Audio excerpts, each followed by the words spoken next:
Good morning, everyone. I will call the meeting to order. This is meeting number 122 of the Standing Committee on Public Accounts of the House of Commons. Pursuant to the standing orders, members are attending in person in the room and remotely using the Zoom application. Avant de commencer, j'aimerais rappeler à tous les députés et aux autres. Before beginning, I would like to remind the participants online and in the room about the following important information. And potentially harmful audio feedback incidents that can cause injuries. All in-person participants are reminded to keep their earpieces away from all microphones at the times. Chair, point of order. C'était juste parce qu'il fallait fermer le micro. Mr. Sorbera's microphone is still open. I think it has to be closed, but it's been done. Thank you. You want me to begin again, or if not, I can continue? Oh, thank you. The following measures have taken place to prevent audio feedback incidents. All earpieces have been replaced by a model which greatly reduces the probability of audio feedback. Those new earpieces are black. Please ensure you use a black earpiece for those of you in the room. By default, all unused earpieces will be unplugged at the start of a meeting. If you plug it in, and then when you are not using it, please place it face down on the middle of the sticker, typically to your right, for this purpose that you'll find on the table as indicated. And please consult the cards if you have any questions or about the process. As you can see, the room layout has been adjusted to increase the distance between microphones and reduce the chance of feedback from an ambient earpiece. These measures are in place so that we can conduct our business without interruption and to protect the health and safety of all participants, especially our interpreters. Merci à tous pour la coopération. Thank you, everyone, for your cooperation. Usually addressed to the chair. Conformément à l'article 108.3 du règlement, le comité reprend. Pursuant to Standing Order 108.3, we are resuming our consideration of Arrive Can 1. To highlight. You've all been sent, we've received correspondence from Mr. Paul Girard and his doctor. His condition makes him unable to attend at this time, and based, in my opinion, on the information provided, it'd be best to discharge the summons to allow the individual to focus on his physical health.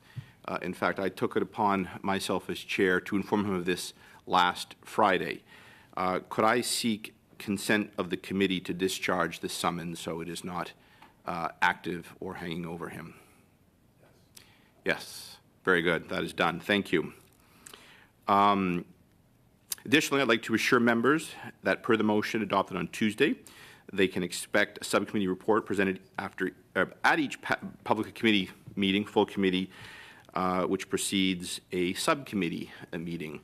I will note for the record as well that this actually will be the first time that the committee has requested this type of reporting in this Parliament, and I'm happy to work with the subcommittee to oblige and report back to the full committee.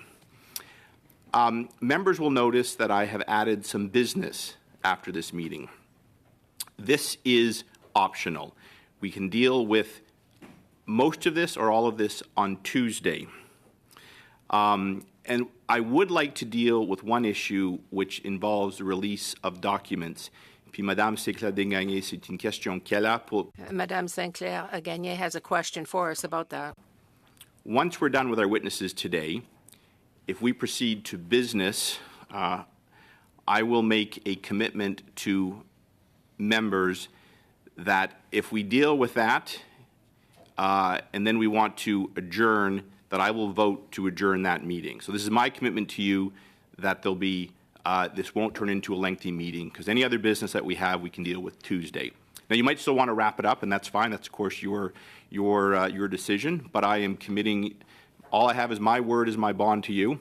My vote will be to adjourn that meeting should members want to adjourn without any other discussion if we're able to deal with the document question. And further, if we find we get into a long, lengthy discussion and members want to end the discussion, I will also vote to end the discussion. If we can wrap it up quickly, we will, and if we can't, we will end it. So my commitment to you is not to keep everyone here all afternoon. It is to try to resolve it quickly. So I'm telegraphing up front how I will vote on these to both not allow additional business unless the committee wishes it, and not to allow the debate to go on for hours and hours or for any lengthy period of time. So you can mull that over. I'd like now to welcome our witness as an individual, John Osowski, Managing Director. And sir, thank you for joining us today. I appreciate it. And you have 5 minutes for your opening remarks, and then we'll turn to our questions. So over to you, sir. Thank you. Thank you, Mr. Chair. I will begin by taking issue with repeated references to me having lied, fibbed, or being demonstrably dishonest. I corrected my testimony last October, and I apologized for not remembering all those who attended a Teams meeting from 3 years ago. Mr. Chair, not remembering is not lying.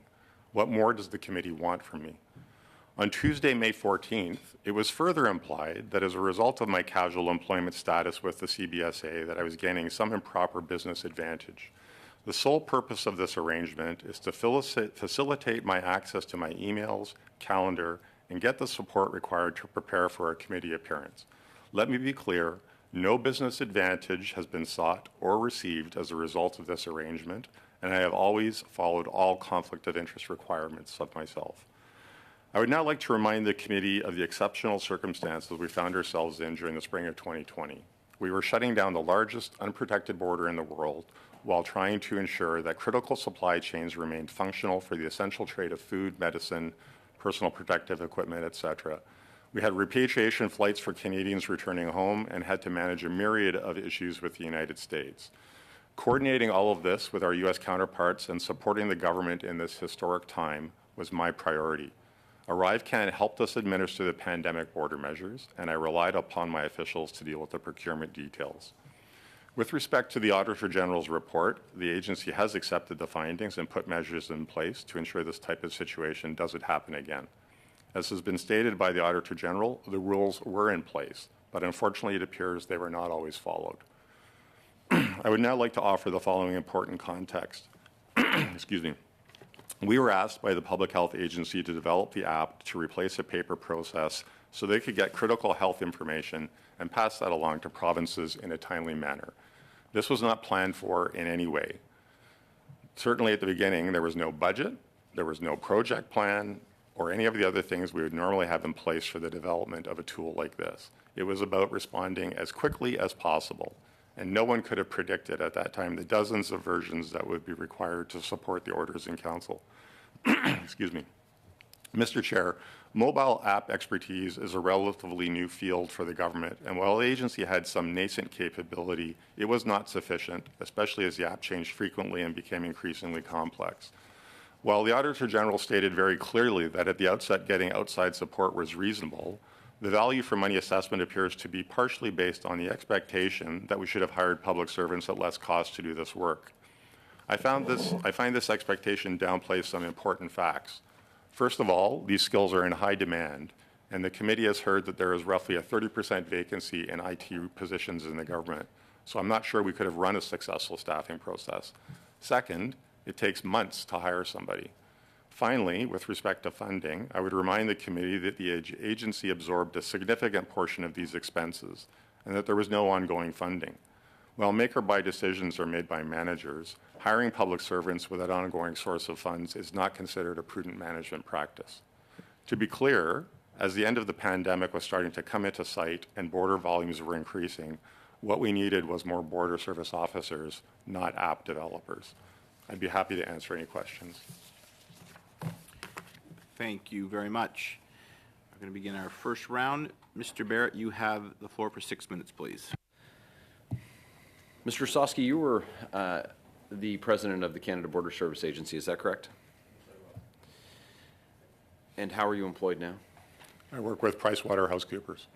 And what's your position with PricewaterhouseCoopers? My classification is a managing director, but I'm a senior strategic advisor. And as a senior strategic advisor, are you aware of how much business your firm does with the Government of Canada? Yes. And how much business is that? I don't have those numbers with me today. Okay. Would you care to offer an estimation of how much business it is? That's corporate information that I'm not privy to share. You're not privy Well, to share it? I'm privy to, but I'm not in a position to share. That's something for the firm to respond to that question. So the value of contracts between your firm and the Government of Canada is not something that you're prepared to share with us? That's not my information to share. That's the firm's so, information. Sorry, I think it's germane, but we're going to circle back to it. We know that PricewaterhouseCoopers does significant business with the Government of Canada and formerly did business with the agency that you were the head of, the CBSA. You talked about taking a casual employment with the CBSA so that you could access information while you were concurrently working in a senior strategic advisory role for PricewaterhouseCoopers, a firm that does significant business with the Government of Canada, an amount so great and so sensitive you're not even prepared to disclose it to the committee today.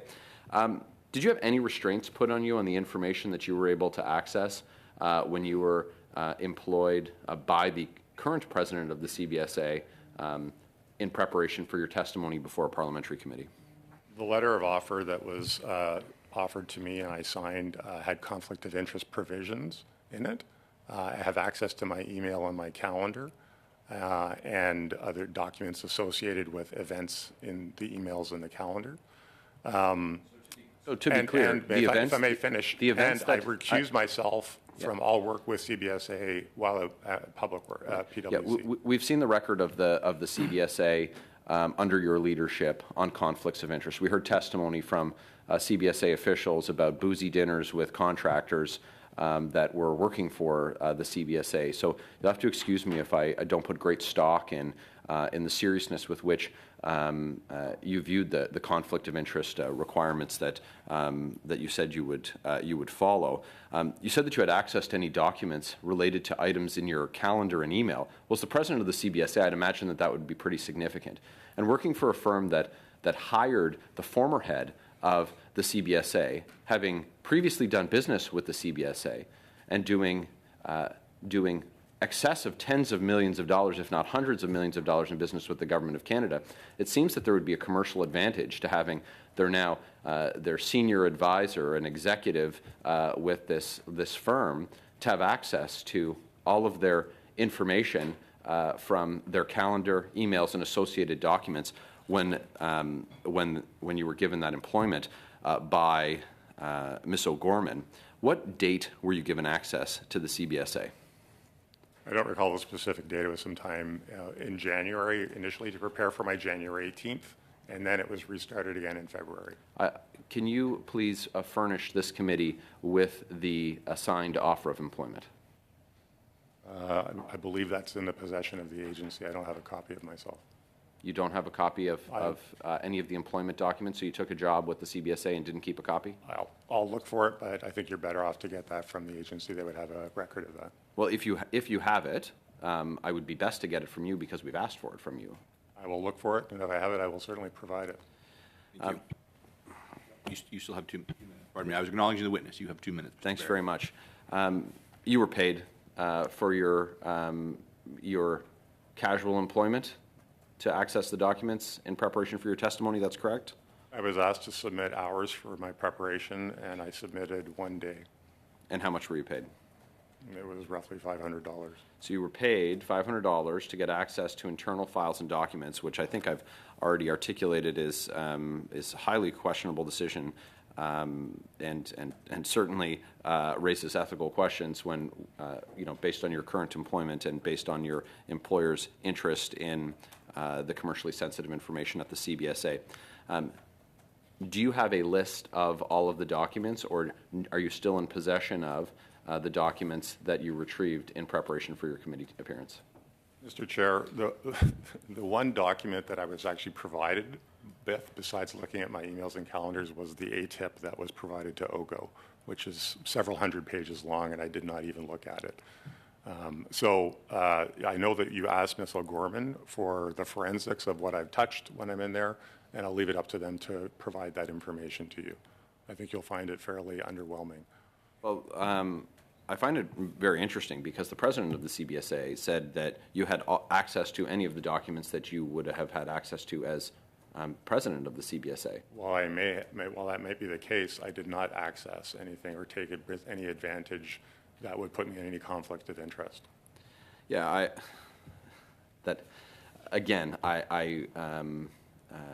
I can't take it at face value, the seriousness with which you've approached the conflict of interest document that you signed, knowing the casual relationship with avoidance of a conflict of interest that your department had under your leadership. I mean, what better way for a big consulting firm to drum up new business with the CBSA when they've been cutting big checks with very little accountability than to have their former president, now employee, being able to get access to all of the documents that he had while working as the head of that Mr. agency. Chair, Barrett. I feel compelled to respond to this. I'll allow it. Go ahead, yes. Thank you.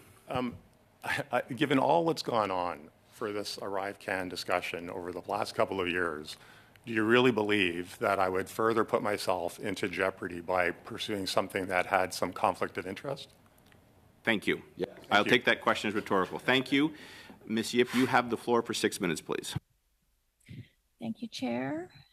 Thank you, Mr. Osowski, for coming in as a witness today. Did you want to add anything more to your statement that you just said? No, I'm fine, thank you. Okay.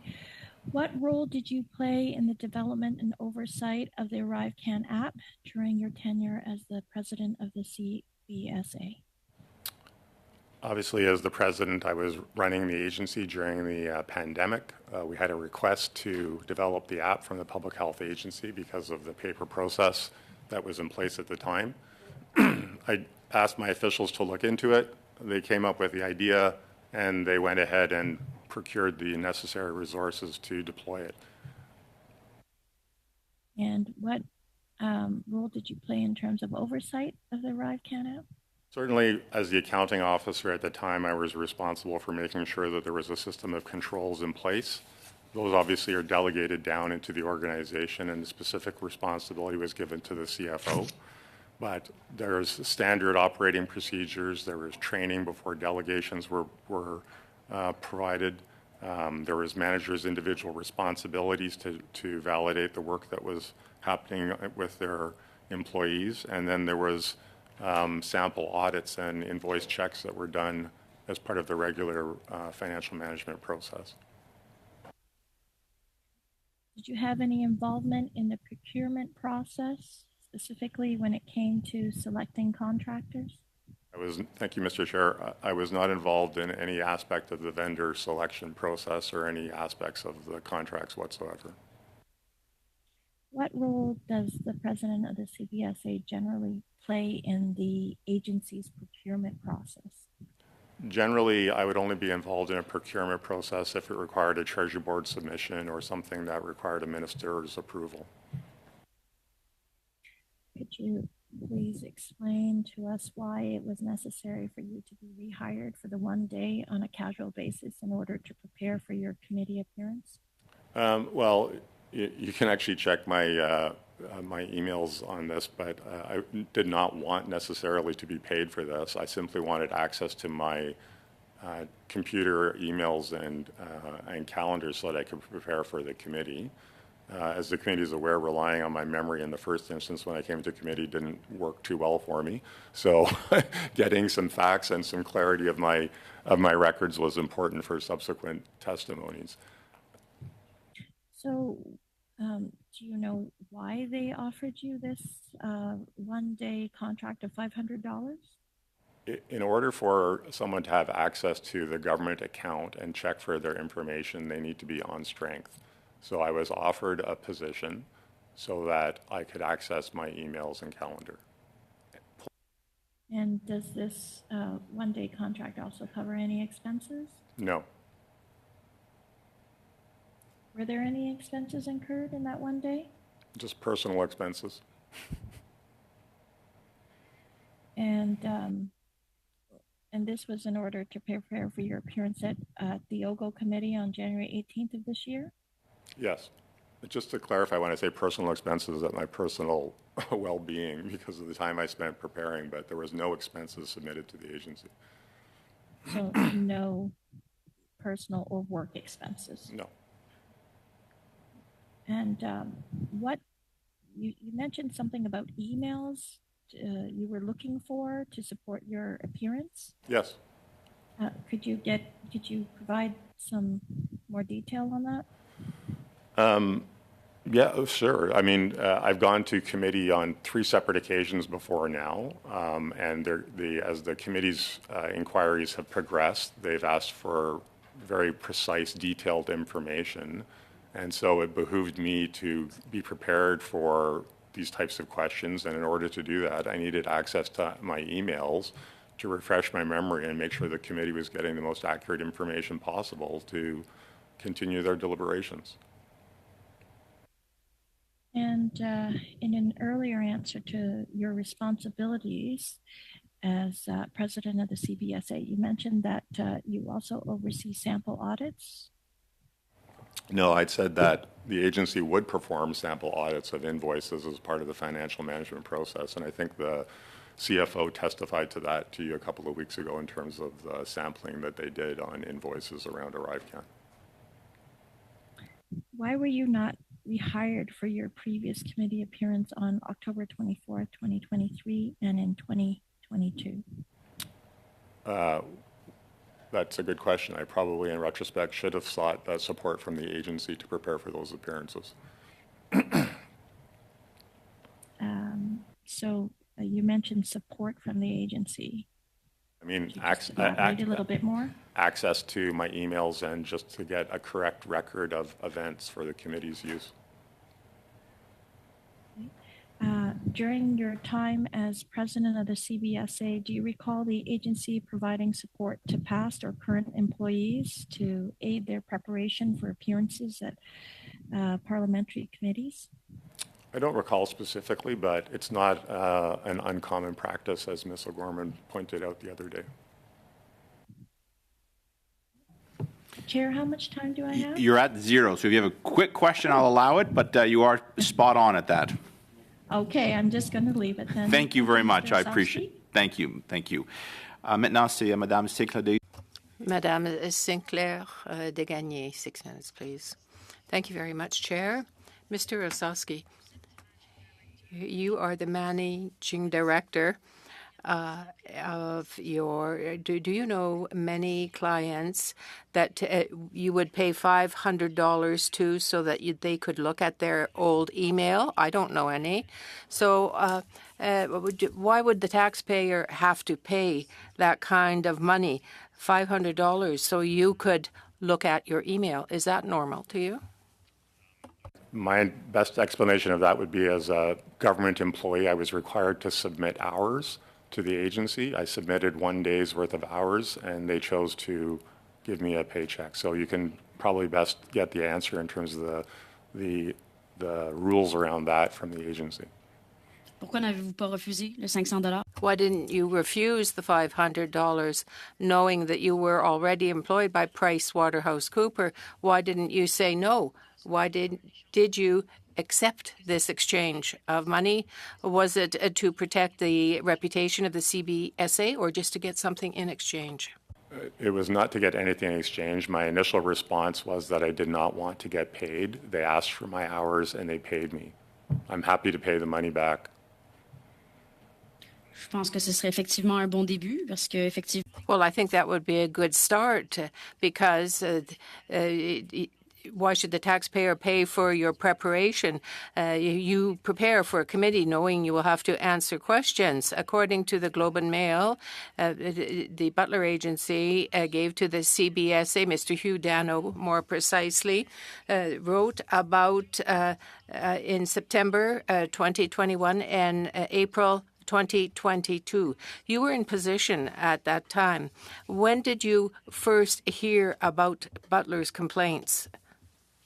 The first time that Butler made a complaint that I was aware of was during the committee proceedings and after I left the agency in the fall of 2022.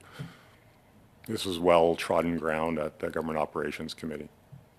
I received no allegations, to be clear, from Butler during my tenure as president. Et ça vous semble normal que des plaintes?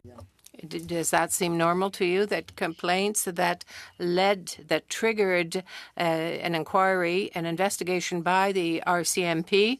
Do you think that it was normal that you were doing your work as the head of the CBSA, but you didn't know about this type of important complaint? Well, as I mentioned, the complaint didn't happen during my tenure. Ms. O'Gorman received the first complaint of allegations in the fall of 2022. I had retired. If something had happened during my tenure, I would have investigated and done what was ever required. Well, the information we have is that the first complaints were September 2021, but you were in position at that time.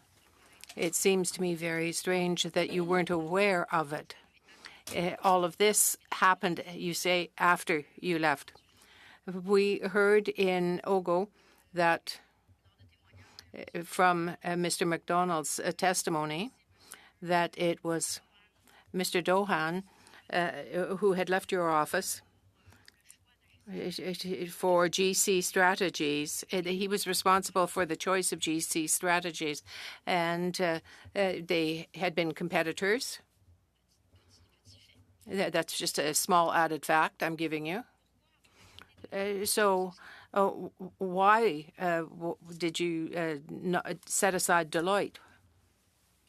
Well, maybe I'll just answer. You had two questions there. One is that Mr. Utano testified at committee that the email that he received from Bottler in 2021 was around a pay issue, and they resolved it at his level. Nothing was brought to my attention.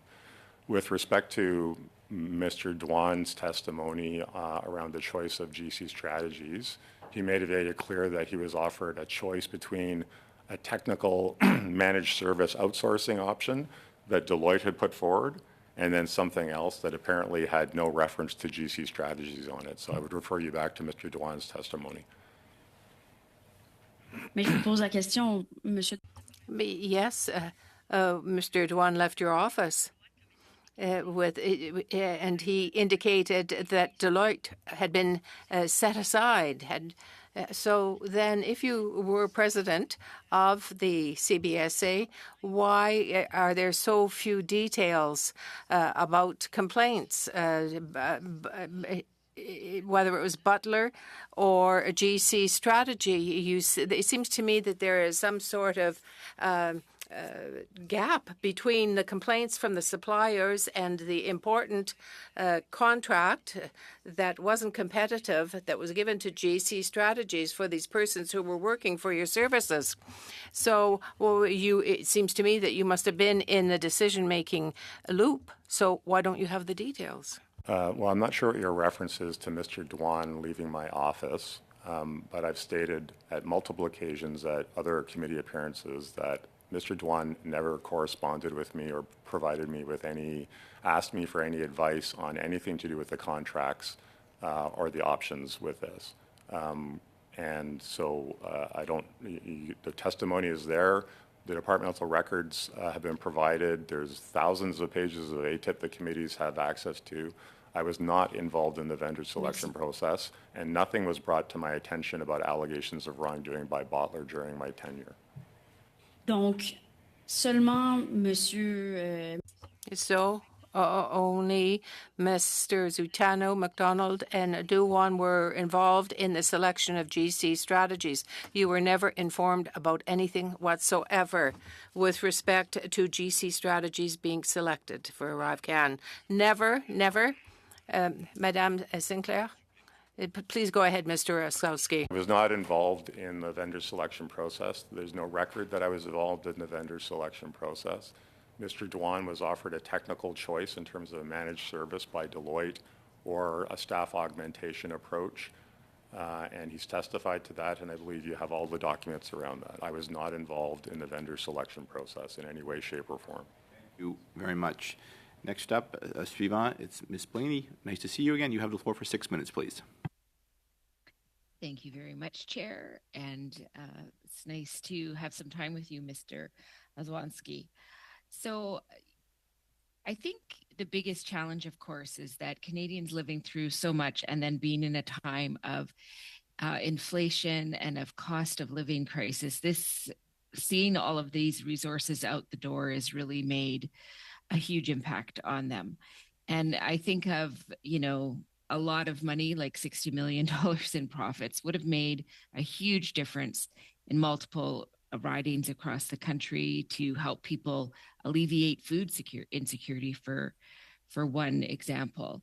So I guess my first question to you is, this committee has heard valuable testimony from an earlier meeting with the national president of Customs and Immigration Union that frontline officers were never consulted on the development of the app or any of its 70 updates. And this really concerns me, especially as someone who works closely with people out of the front line, because they often have the most effective solutions because they're the ones doing the work. And I know that my colleague, Blake Desjardins, has also brought up this issue with the now president, Ms. Erin Gorman. But since you were the decision maker during the development of that, can you tell us why it is that frontline border officers weren't consulted for this app development? Thank you for the question, Mr. Chair. I think it's important to remember that when these changes happened, they were as a result of public health orders or orders in council. And so there was a necessary confidentiality until they came into force, where it was usually a very short time period, often less than 24 hours. And so before any changes happened, well, we would have sort of taken into account any feedback, excuse me, from the front line with respect to what was working or what wasn't and how to sort of make it more useful. We were not ever able to sort of disclose in advance what the upcoming changes was going to be, aside in that very short window, to make sure that they were aware if a change in posture was required or some change in process was required. Okay, so that's interesting to me. So it seems fascinating to me that there was no process in place. Like, I understand what you're saying about the confidentiality and all the requirements. But for me to look at the fact that there was 70 updates, it seems like there was no process during this time where you actually selected some frontline workers to help you be guided. And when you see the background of this app, it failed again and again, like it was all over the media. So I'm just wondering, is there no process internally that you had to actually work with frontline folks that deliver the service, that often are the ones who could give you the most effective information? And there was no strategizing internally about how to do that work in what I understand is a dire circumstance. But I would also say that during a dire circumstance, that's when you want to get it right the most. And it doesn't seem like that was in any way a priority. Mr. Chair, I would say that we had regular meetings with the union. We were in constant contact with our frontline officers and the regions during the pandemic. Anything that wasn't working, we tried to take into account to make sure that the border process would be as smooth as possible. And I would remind you that, the officers themselves were vulnerable here. This was, especially in the very early days when little was known about how the disease was transmitted in paper processes, we were very concerned with the front line and the personal protective posture that they had as they did their duties to sort of ensure the flow of people that were entering back into the country. So we did our best to consult with them, but at the end of the day, there was very tight timelines, and because of necessary confidentiality around public health orders or orders in council, we weren't able always to do it as fulsome as we might have wanted to. Okay, so we also heard from Mr. Weber, the president of the union, that the CBSA was short-staffed by about 2,000 to 3,000 workers prior to the beginning of the pandemic, which gave way for the need for an application in the first place, which I think tells you if you're not working on the ground when crisis strikes, then you really have a problem. So this is devastating to understand. So it gave way to the application in the first place, and that the funds allocated to the ArriveCan app could have hired like 500 officers instead. So I understand that we were in the middle of a pandemic, but I'm wondering if there's any reflection on what happened prior to the pandemic and how not having enough people trained and ready has created this crisis where we've seen a huge amount of taxpayer dollars go to someone out there who's walking away with a huge amount of profit when the app didn't even work. And we could have seen officers on the ground providing services, doing it safely if there was planning put into place. So I'm just wondering if there's any reflections on making sure that you maybe listen to the union, and when there's not enough people to do the job, that is rectified. Thank you for the question, Mr. Chair. I would say that we would hire as many border service officers as we could afford to do so. It's as simple as that. We were always trying to rebalance the workforce in terms of retirements, attrition, workload, changes in volumes.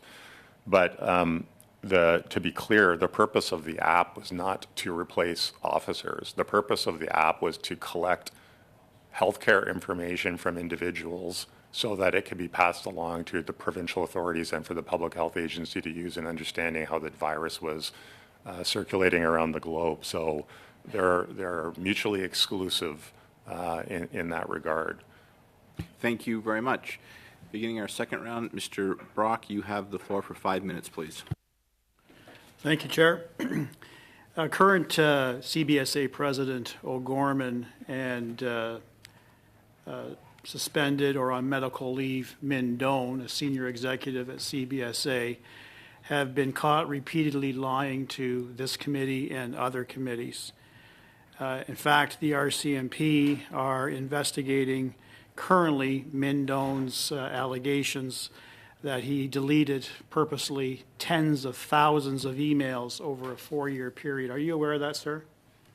I'm aware of what's been said at committee about this, but I have no other details. Right. And did you ever engage in that type of activity when you had access to your own emails after leaving the agency? Did you delete some of your emails?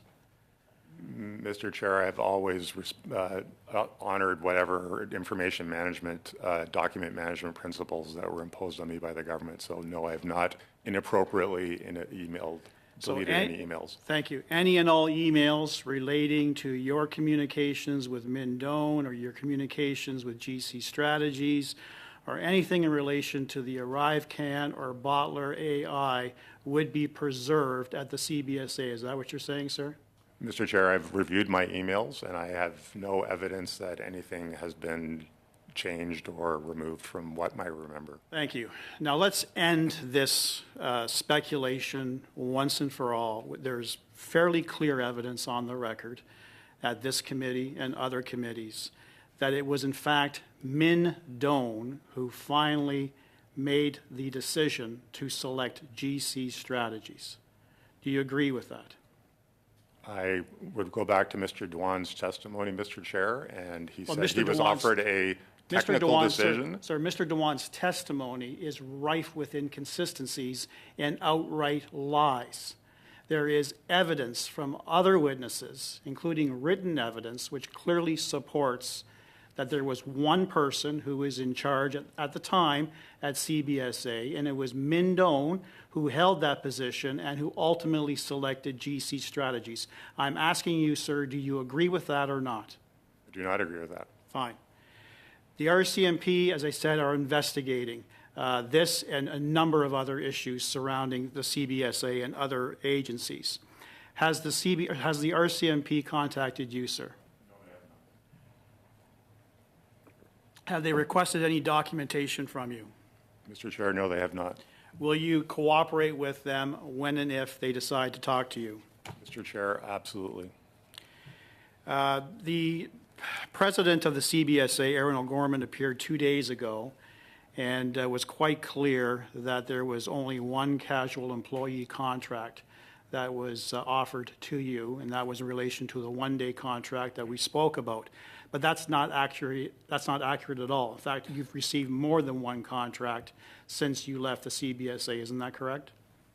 Mr. Chair, the initial contract that occurred was for my appearance on January 18th. After we closed out that contract, I was invited back to OGO in February, but it didn't work out for scheduling reasons. And so that contract was restarted. So under her, I believe what she said, under her tenure, it's only happened once, and maybe it was just referring to me once, but in fact, there was 2 separate contracts. And they're not, actually, I think I would just clarify, they're not contracts. I'm on casual employment Okay. status. Did you in fact sign a contract in relation to your appearance today? I signed a casual employment letter of offer.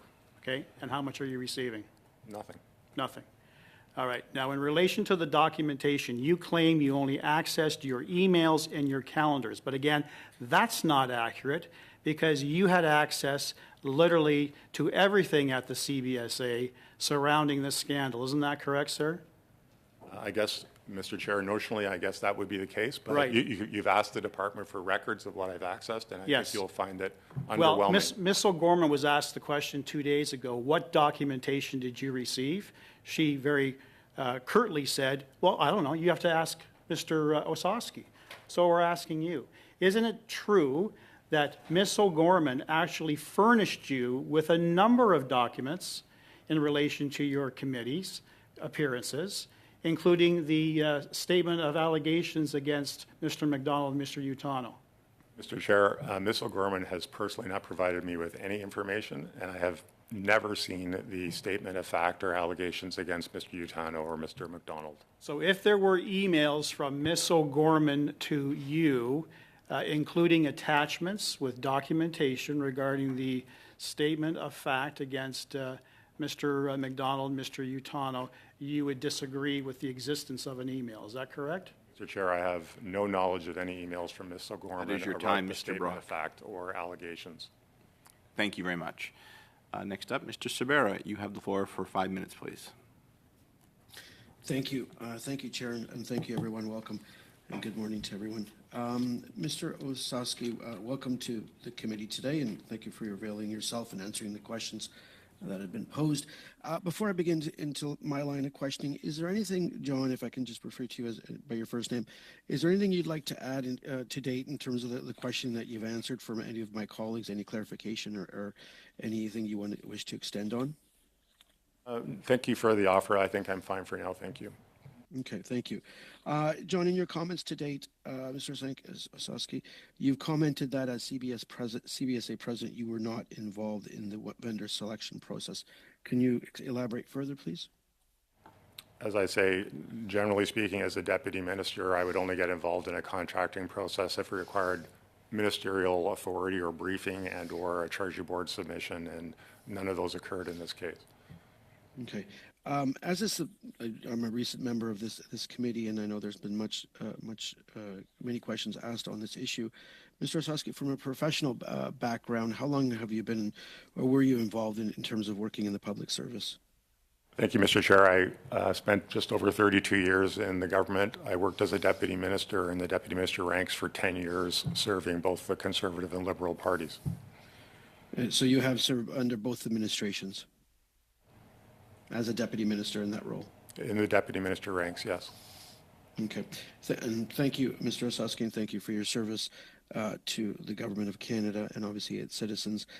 In terms of, with your experience in going into when the pandemic happened, obviously it was what we call a once-in-a-lifetime event, hopefully not to be repeated anytime soon.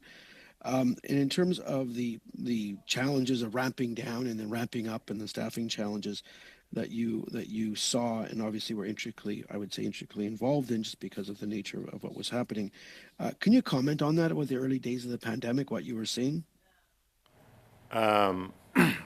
Sure. Thank you, Mr. Chair. I think when you go back and you look at your emails, you see the complexity of the environment that was happening at the time. And we had to, as I mentioned, to deal with fear in our own workforce around our frontline officers and the exposure that they might had. Despite their training, there was a lot of unknowns and there was a lot of hesitancy in terms of what was coming. We were constantly readjusting our resources. We were shutting down the largest unprotected border in the world. It took a lot of effort to coordinate with our U.S. colleagues to make sure that there would be continued flow of certainly food and medicine and supplies in and out of the country. It required a great deal of cooperation from everybody involved, and it was a hands-on 24/7 environment until we faced whatever the next change that was happening. So there was remarkable flexibility on behalf of the workforce and all of my colleagues in other departments to do the best we could. There was no playbook. And in fact, I was reading in the paper today fears of avian flu and another potential pandemic, and I hope that there's a lot of lessons learned here in terms of what the future might hold for us in terms of how we would respond to a situation like that. No, and of course, and I think sometimes we need to remind ourselves that nearly 60,000 Canadians died of COVID-19 during the pandemic, and I think it behooves us to remember that we needed the government to marshal all the resources, but via the various agencies, including CBSA, to protect Canadians, but also to protect our economy, so we could snap back out as soon as possible and ramp back up, in which we did. Mr. Osowski, there's been much mention. You hear this, I think, from folks in terms of your role in the CBSA, but then in terms of meeting with vendors, third-party suppliers. So there's an RFP which goes out at all levels of government and stuff. How would you characterize when you would meet or not meet with contractors and subcontractors, and would it be only within the work purview or outside of the work purview? Well, thank you for the question, Mr. Chair. Certainly, it was only ever in the work purview, unless there was some sort of event that I was at that vendors were present. But in terms of people pitching me, that happened very infrequently. In terms of me directly, usually that was handled within other parts of the organization. Okay. No, thank you for that clarification, Mr. Osowski. Chair, how much time do I have left? Time for one more. You're right on the spot, but go ahead, please. We have a short one. Okay. No, thank you very much. And in terms of the rollout of the ArriveCAN app, and in terms of that app process, is there anything in hindsight or anything that you think we could have done differently regarding the development oversight of the application? Thank you for the question, Mr. Chair. I think, first of all, it's important to understand, and the Auditor General said it was reasonable to go and get outside help at the beginning, but this procurement vehicle that we used was the only option that was available to us. Speed was of the essence. It was the quickest way to ramp up our capacity to deliver a very simple app at the beginning to replace a piece of paper with people's basic tombstone information, biographical information. As you've heard from others, in retrospect, yes, there should have been financial coding set up right at the very beginning so that we could have tracked the expenses more carefully. But I want to remind the committee, as I said in my opening remarks, all the rules were in place. It appears, unfortunately, they were not always followed. So I make no excuses for the lack of documentation and the other things that the Auditor General found in her study. That's not acceptable. That should not have happened. And I'm sure that as we move forward, the agency's putting in measures to make sure that doesn't happen again. Thank you very much. Suivant, c'est Thank Madame. you, Chair, and thank you, Mr. Osowski. Suivant, puis c'est Madame. Madame Sinclair, de Gagné, 2.5 minutes. Thank you, Chair. I'm just going to follow on this last point.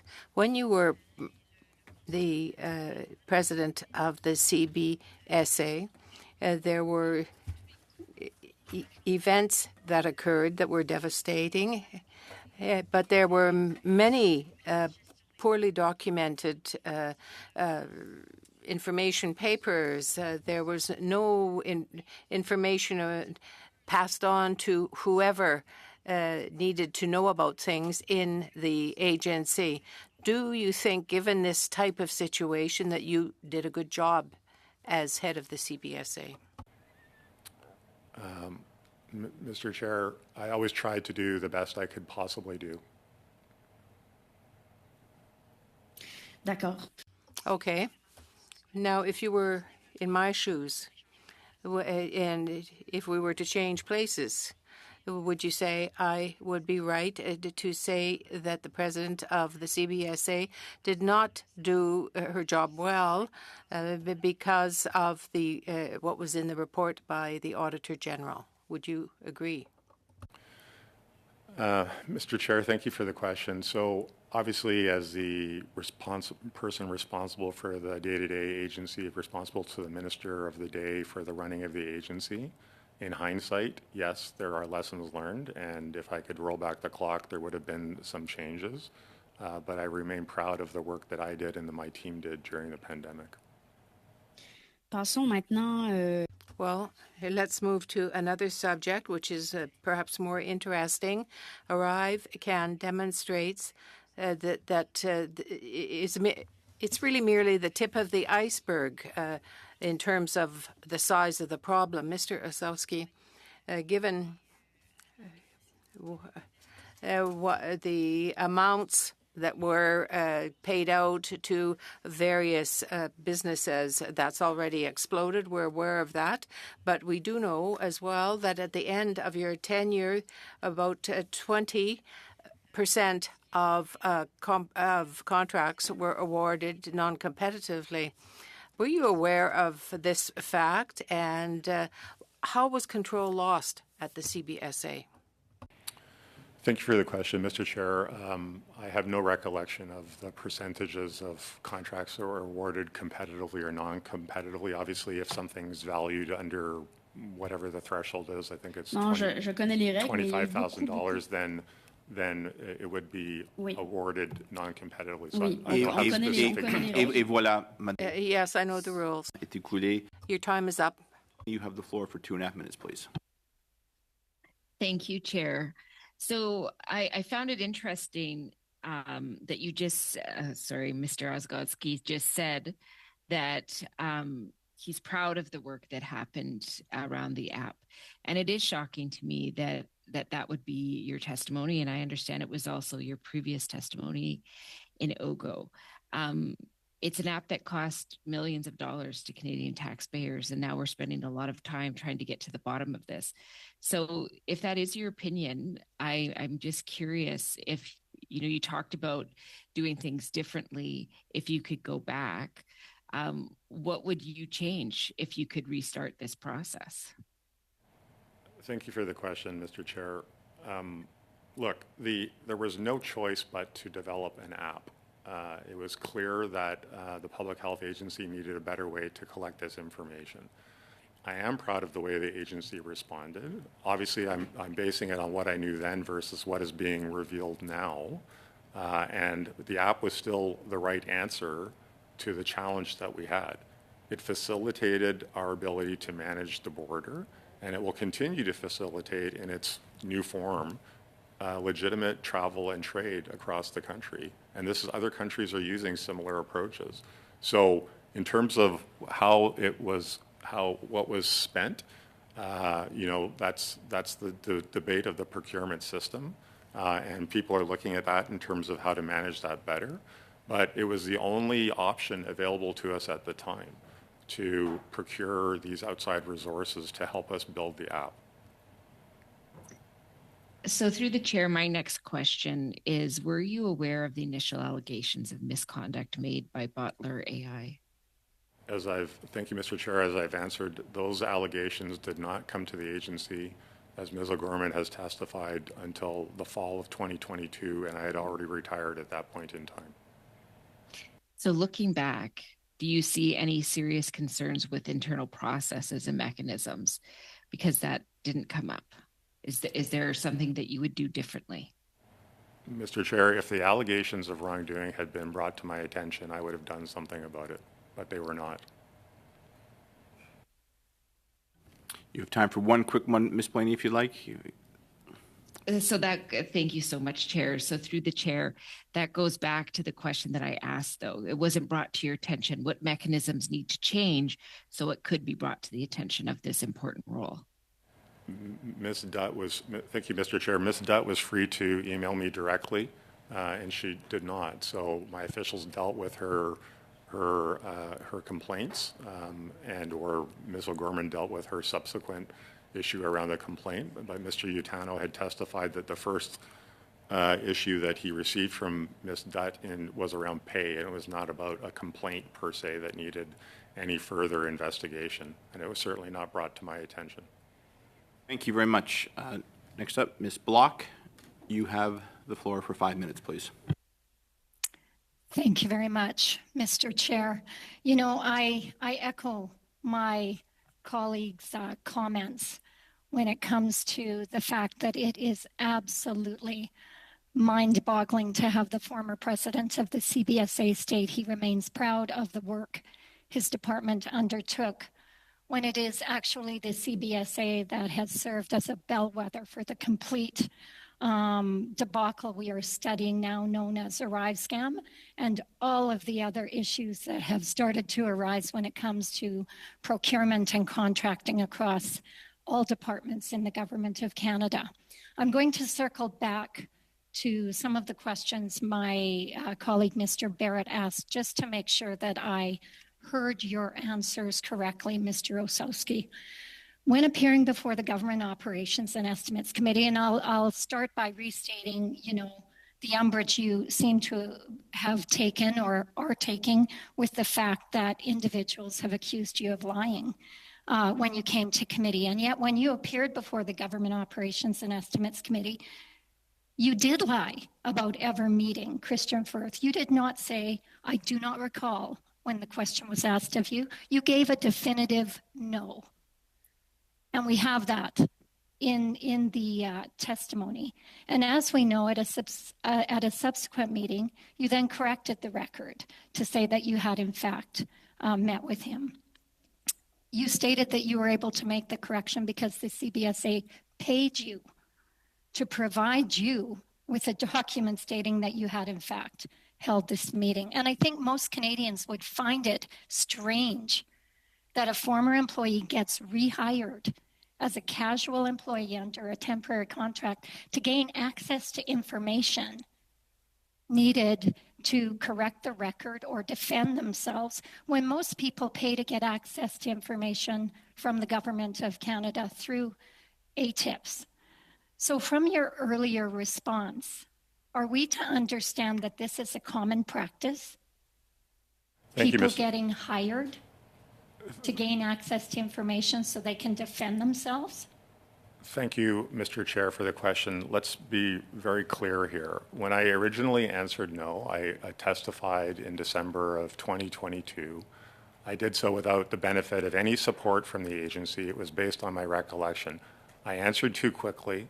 I should have gone to the agency afterwards and asked for them to verify my testimony. I didn't. In October of last year... Mr. Chair. Mr. Chair, may I finish my answer, please? No, that is not the answer to the question well, I'm getting to it, if I may, no. Mr. Chair. Mr. Chair, I did not go back to the agency as a part of a casual contract. Ms. Block, hold on. I've stopped the clock. So, Mr. Osowski, I know it can be frustrating. The time is for the members. There are other members who are on the will be asking questions, and I am sure they will allow you to come back to it. So I do recognize that you provided an answer. The time is now, Mrs. Block. I'm going to turn back to that. Point d'ordre?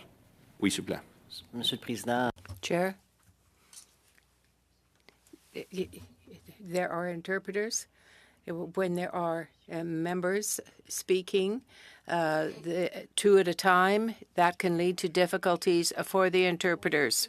Order as well to ensure members are not speaking over the interpreters. I know committees can clash, and so I do try to maintain order. So, Ms. Block, you have the floor again.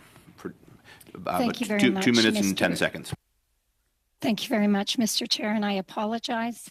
I do expect that when a member indicates that they are receiving an answer to a question they did not ask, that the witness would respect that. My question to you, Mr. Osowski, is this: is it a common practice for individuals to get hired as casual employees under temporary contracts in order to gain access to information they need to defend themselves in front of committee? Thank you, Mr. Chair. To be clear, I was not on casual employment status in October when I apologized. And yes, it is normal practice for people to be given access to the information through a casual employment. I did that, for example, for the public order inquiry. This is common practice so that people can refresh their memory and provide committees with the most accurate information for their deliberations. Who was your contact at the CBSA to request these documents from? Thank you, Mr. Chair. I didn't request documents. I requested access to my email. I've given a laptop so I can sign on with my credentials to access my emails and calendar. Thank you.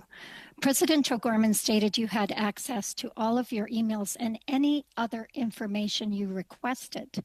So that is in direct conflict to what you've just stated. You have testified here today that you only accessed information to confirm a meeting, and I'm assuming a calendar. Did it really take you 8 hours to review your calendar event in order to confirm your meeting with Christian Firth? Mr. Chair, I already replied that I was not on casual employment status in October when I had that validated around the meeting, the Teams meeting with Christian Firth. So that was just based on me, where I requested documents from the agency to validate that, but I was not on casual employment status at that point in time. Thank you very much. That is the time. Up next is Ms. Khalid. Ms. Khalid, you have the floor for 5 minutes, please. Thank you very much, Chair, and thank you to our witness for being here today. Mr. Osowski, can I just first and foremost confirm with you, did you have any interaction with any ministers while you were dealing with the ArriveCan app? Thank you for the question, Mr. Chair. Yes, I was involved in cabinet meetings and briefings of the ministers regularly in terms of the border aspects of how we were managing the pandemic. And did any ministers sign off on any of the contracts that are in question today? Thank you, Mr. Chair. No, I don't believe the minister was ever required to sign off on any of these contracts. And when we're talking about your involvement with these three companies, does this date to pre-COVID or pre-ArriveCan? Have you had interactions with these organizations that we're talking about today prior to COVID? Mr. Chair, which three companies? We're talking about Dalian. We're talking about the ones that are associated with the ArriveCan app. Thank you, Mr. Chair. The contractors. Thank you, Mr. Chair. No, the only interaction was the well-noted one with GC Strategies and the Bottler interaction. And what kind of interaction did you have with them pre-COVID? Pre-COVID? I'd have to go back and check the dates specifically, but there's a record, I believe, on the Government Operations Committee where I was initially approached while there was an opportunity to use a tool that Bottler had developed, and then there was a subsequent meeting, a Teams meeting, which Mr. Firth attended, where I was actually pitched on the approach, and I think that was during the pandemic. It was not before the pandemic. Okay. And when you do interact with them, how do you conduct yourself, and how does your department conduct yourself when you're dealing with companies like this? Mr. Chair, if I'm being given a demonstration of something, I pay attention to the demonstration and I ask questions. It's as simple as that. Okay, so can we just turn to now how you've engaged with Christian Firth of GC Strategies? Can we talk about the famous or the infamous whiskey, whatever it is, that the organization or event that had happened? Can you tell us a little bit about that? Mr. Chair, I have no knowledge of that event aside from what's been revealed during these proceedings. So have you met with Christian Firth before? Mr. Chair, I have never met Mr. Christian Firth. He was at one Teams meeting when I was being presented with the Bottler AI solution. He had no speaking role in the meeting. I don't recall ever even him being at the meeting to this day. And have you met with any of his organization's contractors or subcontractors in an outside setting beyond the work that was being done? Mr. Chair, I have no recollection of meeting any of these contractors in or outside of the workplace. Caveat that by saying that there was a recognition event for the team that was working on the app, so there may have been contractors present at that, but that was a virtual thank you for people that have been working very hard to get the app out the door. And were you aware of CBSA employees that had been hanging out with GC Strategies and their contractors, et cetera? Thank you, Mr. Chair. No, I was never brought to my attention. Okay.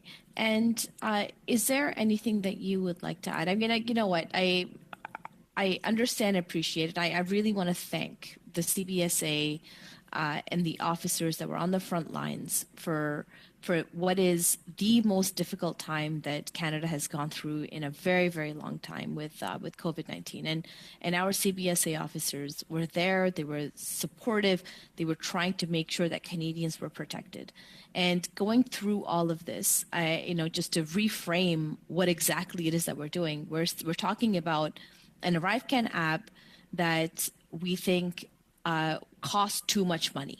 It is not about the fact that the app was not effective or that it didn't work or that it was not helpful to Canadians. It is literally about the fact that it cost too much money and how that procurement process happened. So I just want to differentiate between the work that our CBSA officers do and what had happened here with the ArriveCan app. So, Mr. Osowski, I'll leave you with our last words if there's anything that you would want to add to that. Thank you. As I say, I am and I remain proud of the way the agency responded during the pandemic.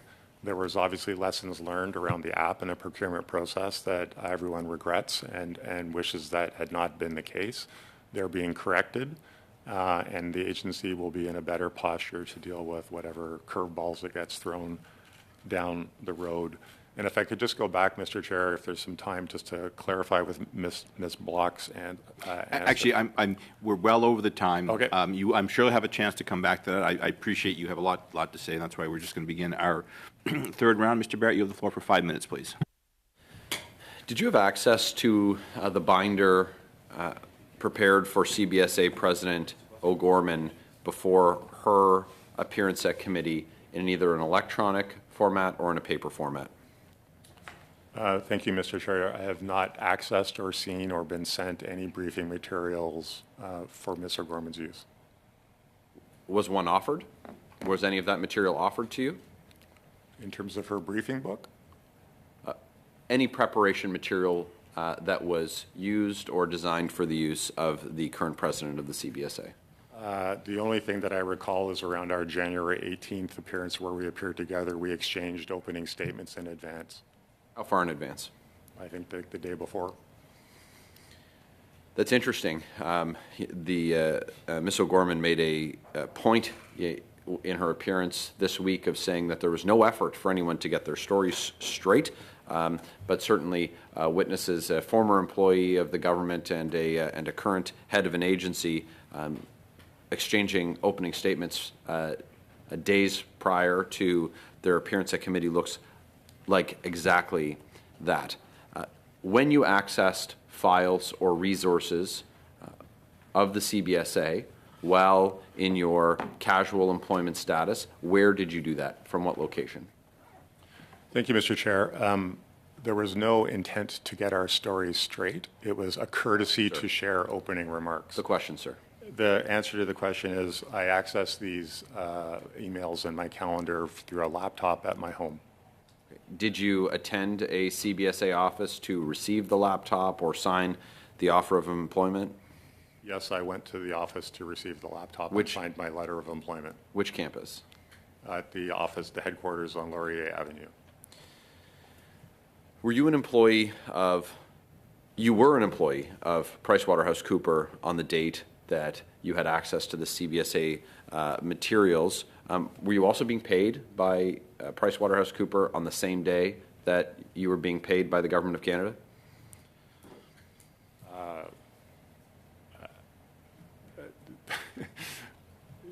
I don't even remember the exact day that I was billed for, or potentially yes.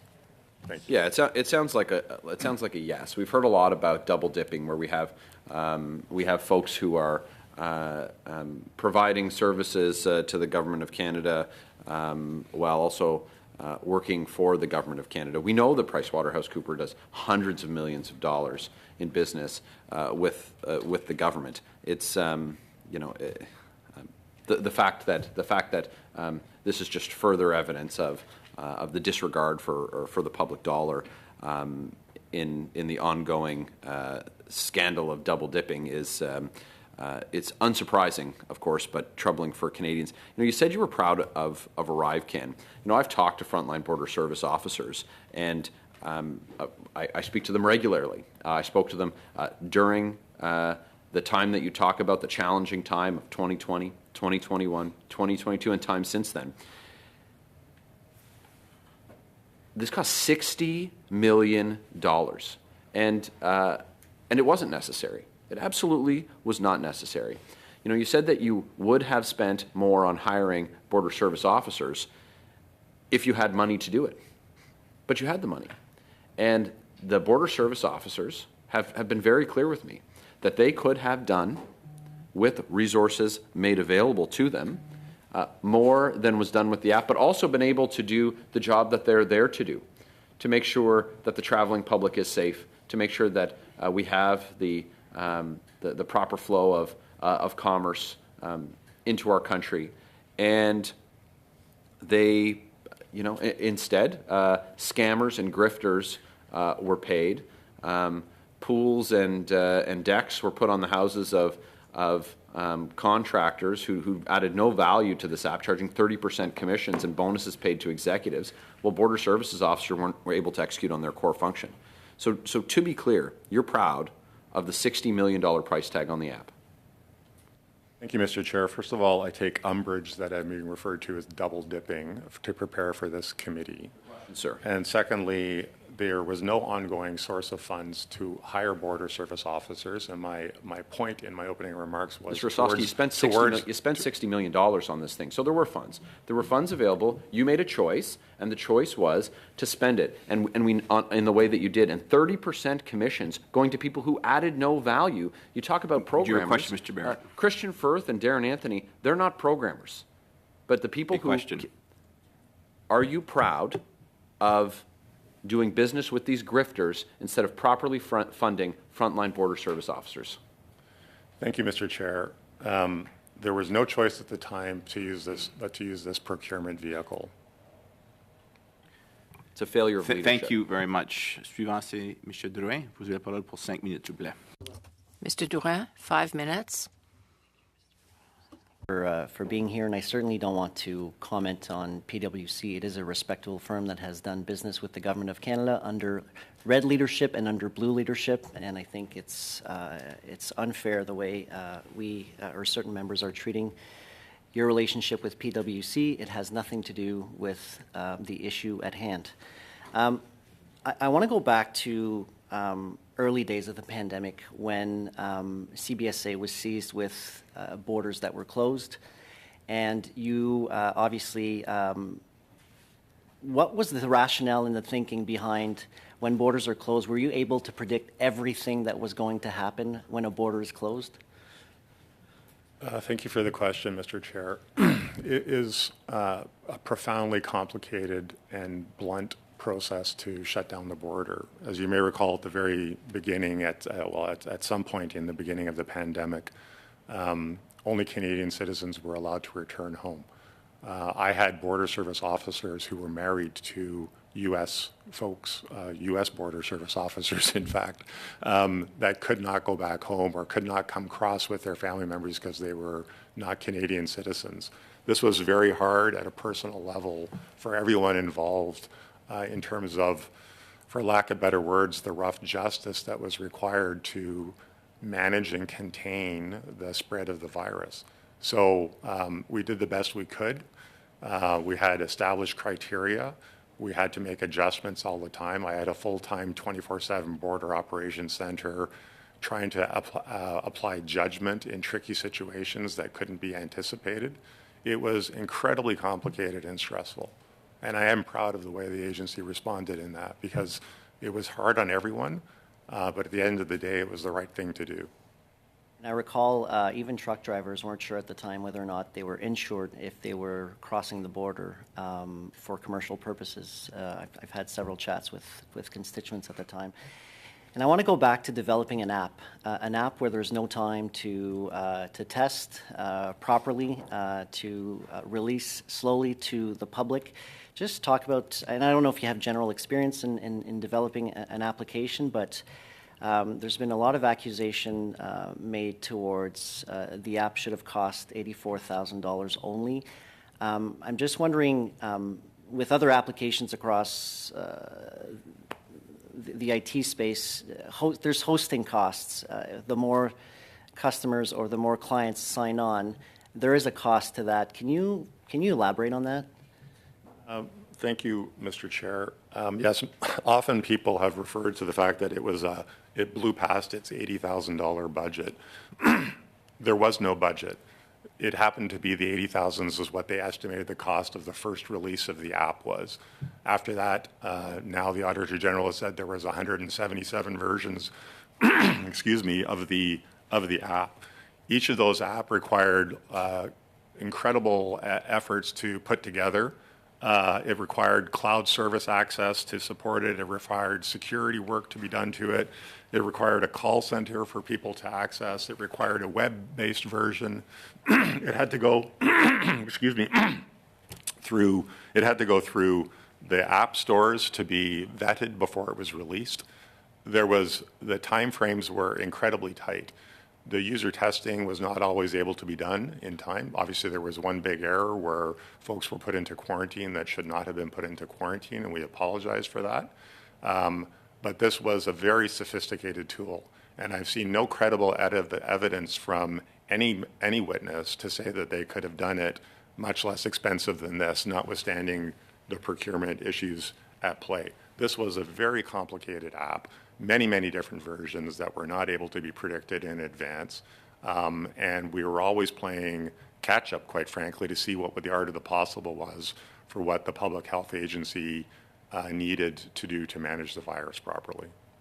Just for the record again, you had no direct involvement in signing the ArriveCan contract at all? I was not involved in the contracting process in any way, shape, or form. Thank you.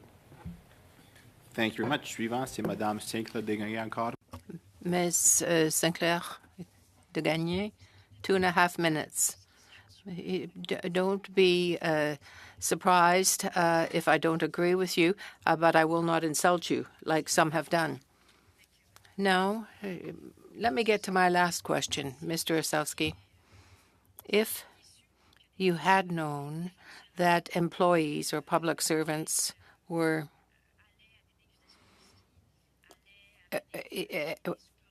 had golf tournaments and were going to whiskey tastings or going to restaurants, what would you have done?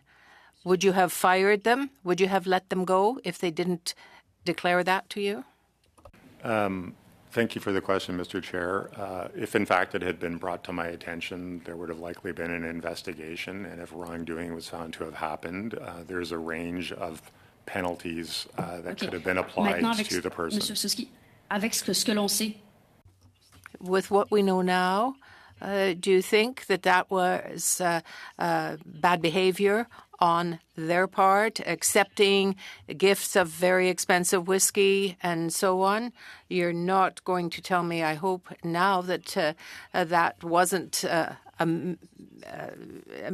something bad on their part. Chair, the code of conduct is very clear on this, that if an employee receives an offer, they're supposed to report it, and it would not be something that they would expect that they would do. I understand. What would your decision have been then, had you known about this?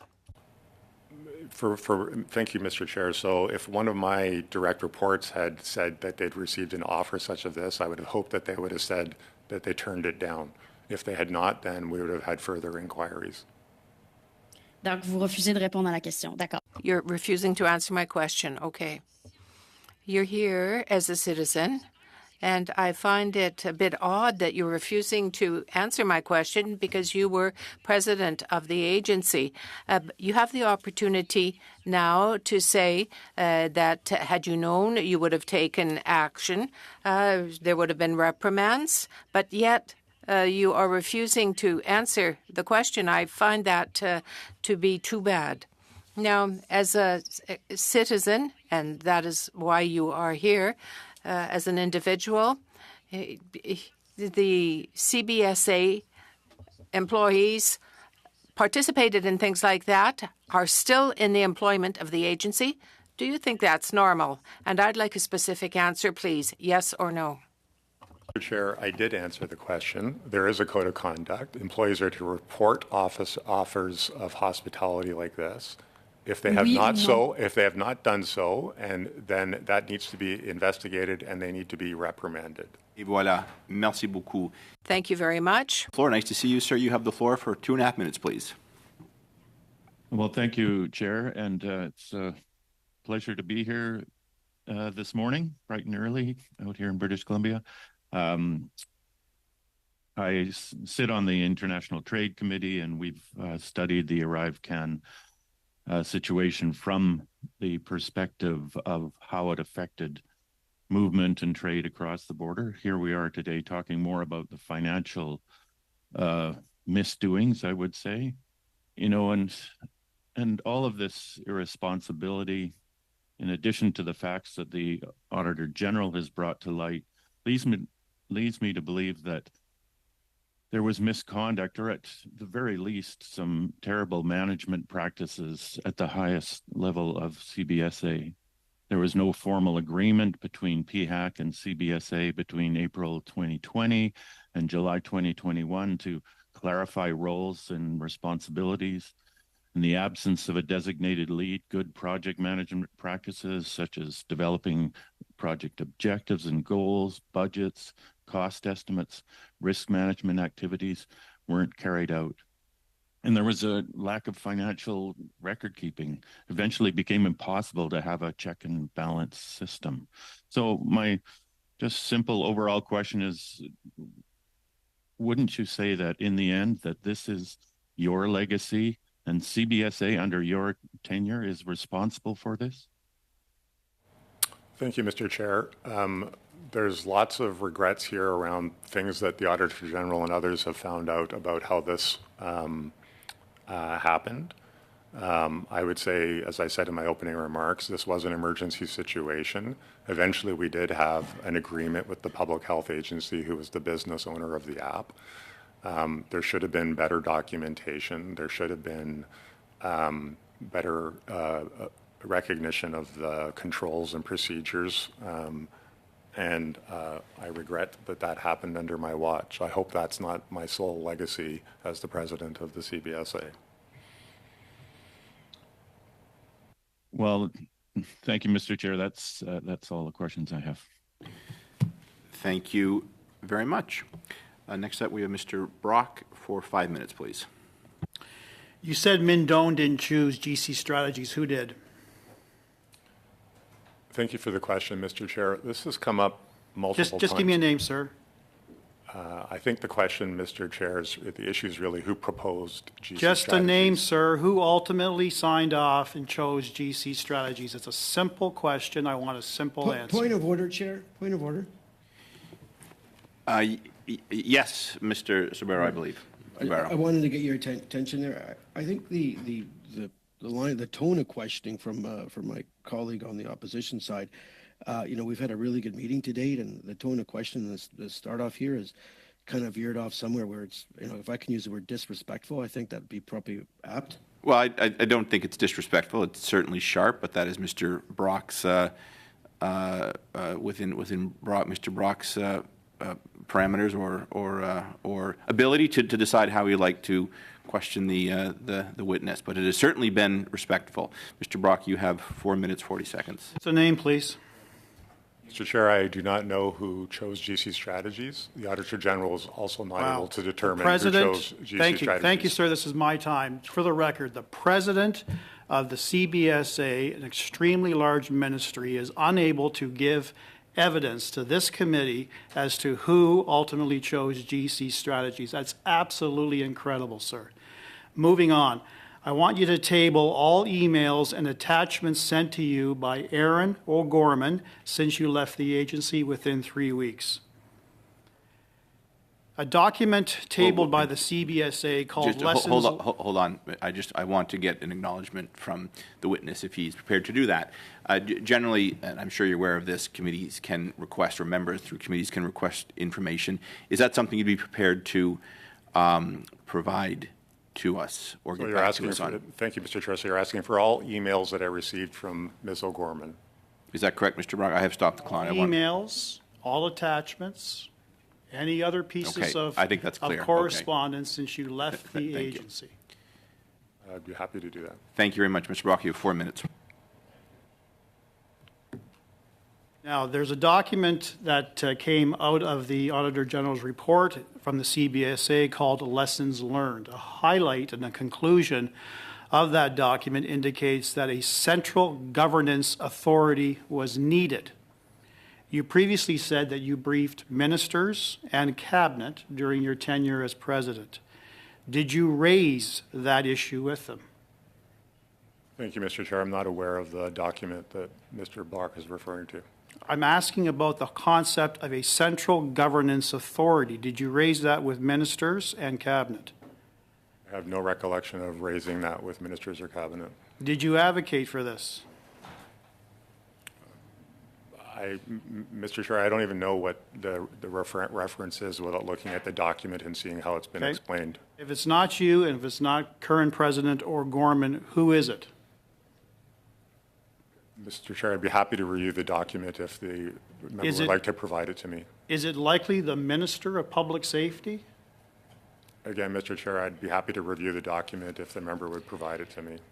Given everything that has transpired with this scandal, do you think it's highly appropriate for this committee, if not other committees, to have former Minister of Public Safety Marco Mendocino testify on these issues? Mr. Chair, I have no opinion on what the committee chooses to do in terms of who it calls for witnesses. Do you think he has relevant information? Mr. Chair, I have no comment on who would provide Well, relevant Marco information. Mendocino essentially said to Mindone that someone's head should be on a platter with respect to the controversy surrounding GC Strategies. Were you aware of that? Thank you, Mr. Chair. I believe those comments and that testimony happened after I left the agency. All right. Now, are you surprised? I know how proud you are of the work that you did and the value that you claim that was delivered to Canadians against the backdrop of all the scandals, against the backdrop of a very damning Auditor General report about the mismanagement at the CBSA under your leadership. Are you actually surprised now that the RCMP is actively investigating not only the ArriveCan debacle, but circumstances surrounding GC Strategies? Mr. Chair, I look forward to the outcome of the RCMP's investigation. The question is, are you surprised? Do you think it's appropriate that the RCMP is investigating criminality surrounding ArriveCan contracting under your leadership and the very fraudulent and forged practices exhibited by GC Strategies? Does it surprise you? Mr. Chair, I think that an unbiased, thoughtful, fulsome investigation is warranted. How much time do I have left, Chair? Just under a minute. The Procurement Ombudsman found that Justin Trudeau's government favored McKinsey Contracting, a Liberal-connected firm with over $100 million in government contracts. In one case, the CBSA saw that McKinsey had not applied for a contract under your leadership, sir, so the CBSA revised the statement of work with no documentation explanation allowing McKinsey to qualify. Were you part of that decision? Thank you, Mr. Chair. I have no recollection of being involved in the contracting around McKinsey. Okay. How many millions of dollars under your leadership was awarded to McKinsey? Mr. Chair, I have no recollection of how much was spent with McKinsey. Okay. Will you table that information? Will you ask Aaron O'Gorman to assist you in tabling that information? I think that question is better posed to the department, to the agency. Would you, I'm putting it to you, sir, because I don't know when Ms. O'Gorman is attending again. Will you undertake to speak with Ms. O'Gorman, because the McKinsey contracts were under your leadership?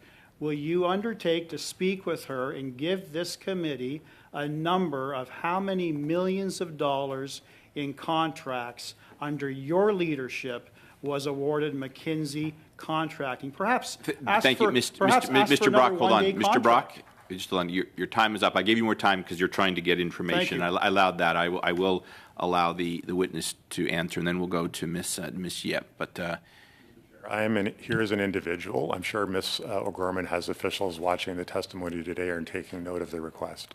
Thank you very much. Ms. Yip, you have the floor for 5 minutes, please. Sure. Just a quick point of order and follow-up to Mr. Brock's questions. Yes. Mr. Osowski kind of repeatedly gave the answer that he has no recollection of that. I assume there would be agreement of the committee to ask him to provide clear yes or no answers to the matters which he claimed no recollection of, and to follow up. Mr. Jennings, you're a skilled parliamentarian. Witnesses are here to answer questions, and members are free to pose them. I cannot compel answers. If there's business to take up after, we can do that. I'm going to turn now to Ms. Yip for point of order, Chair. Yes. Yeah, just the chair of standing committees can certainly compel certainly compel answers from Sorry, witnesses. pardon me. We are getting answers from the witness. If you don't like that, we can take it up later. I'm going to turn now to Ms. Yip. You have the floor for 5 minutes, please. Thank you. Mr. Osowski, I believe you had wanted to provide us with clarification during Ms. Block's testimony. Question, sorry. Just 1 second. Is the mic clear on everyone? It was awfully low, but I just want to make sure. Could you hear that okay, Mr. Osowski, from Ms. Yip? Yes. Okay, thank you very much. Please proceed. I did stop the clock. You've got 4:45. Go ahead, please, Thank sir. you, Mr. Chair. So just to go over this again, when I initially replied to Mr. Barrett's question in December of 2022, I did so without, as an individual, with no support of the department, with no access to my information. Mr. Curry subsequently found out that there was this other meeting completely unrelated to ArriveCan. I immediately came to the committee, offered my apologies for not having the agency validate my testimony. I had no recollection of Mr. Firth attending this virtual Teams meeting that had nothing to do with ArriveCan. And I was not an employee or of the agency at that time, so I was not paid to do anything at that point in time. It was a correction. It was an error in terms of what I recalled, and that's the end of the story. It's nothing more than that. Did you work directly with Diane Daly? I have no recollection of working directly with Diane Daly. She was in the Information Science Technology branch. Do you know if she was involved in procurement or contracting decisions? Thank you, Mr. Chair. Only from what's been revealed in testimony.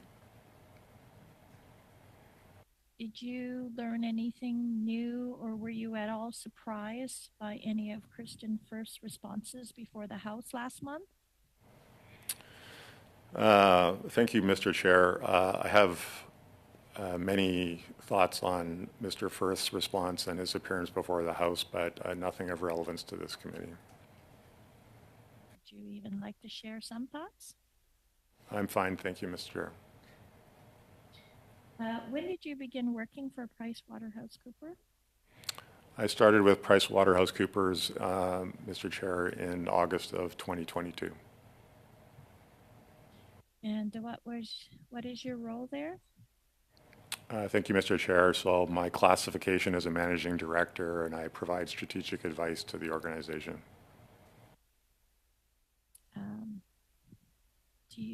Does this position involve any engagement with the federal government? Mr. Chair, just to be clear, I was subject to all kinds of post-employment conflict of interest requirements, which I've always scrupulously maintained and adhered to. I have very limited interact directly with government clients. I'm more of a back office strategic advisor support person.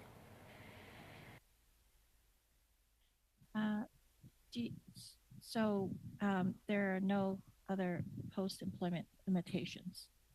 I still am subject to all kinds of limitations in terms of lobbying and things like that, but I had a 1-year cooling off period.